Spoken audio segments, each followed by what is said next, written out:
شەش یاریزانی بەهرەمەندی کورد لە ڕیزەکانی هەڵبژاردەی خوا 16 ساڵانی عێراقن و جێگای سەرنج و متمانەی ستافی ڕاهێنەرانی هەڵبژاردەکەن.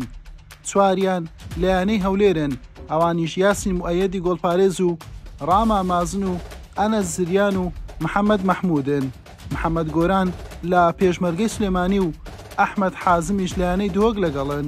لە دوایین دووکەمپی مەشقی هەڵبژاردەکە لە بەغداد و بەسڕا بەشدار بوونە و هەریەکە و خەونێکی هەیە و لە ڕێگەی پەیامەوە دڵخۆشی خۆیان دەردەبڕن.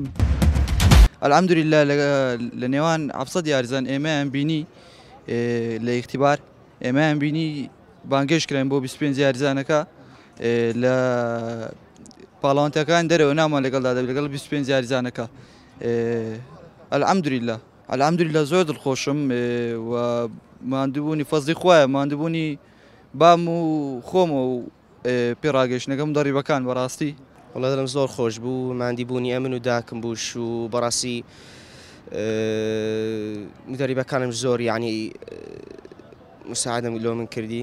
زۆر بۆ کەڵانی پێیام کە پاڵپشتی گەنجان و لاوان بەڕاستی وڵی الحەمدولیلا بە پاڵپشتی ستافی ڕانەرە و ستافی کاژێری کە لە ستافی منتەخەب عێراق بانگشتی 4000 مایان کرد بۆ ماوەی 10 ڕۆژ ژووین لە کامپەکە بە شێوەیەکی گشتی زۆر باش بوو. الحەمدولیلا زۆر باش بوون، توانیمان دوو یاری بکەین. الحەمدولیلا 4000مان زۆر باش بوون. الحەمدولیلا خۆی بەزیاد بێت. سەرتا سوپاس بەخوا دەستخۆشی لێوەش دەکەم کە زۆر ماندوونە لەگەڵ ئێمە و بانگشتی منتەخەب هەستێکی زۆر خۆش بوو، یعنی بۆ ئێمە یەکەم جارە بانگشت بکرێن و 4 یاریزان بەمە ڕادەکات 3 یاریزانی کە بانگشت کران و تقریبا 15 ڕۆژ لێماینەوە، 2 گەمەی ودیشمان کرد و 13 ڕۆژەکەی تری تەمینمان کرد.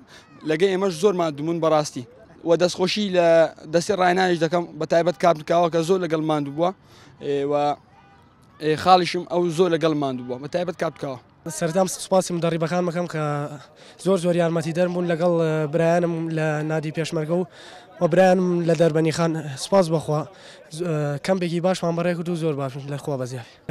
سوپاس بەخوا زۆر دڵخۆشم کە بانگێشی هەڵبژاردەی عێراق کرام بۆ دووەم جار. ڕاهێنەری هەڵبژاردەی عێراق زۆر لە من ڕازی و سوپاس بەخوا ئاستێکی باشم پێشکەش کرد لە کەمپەکەتە.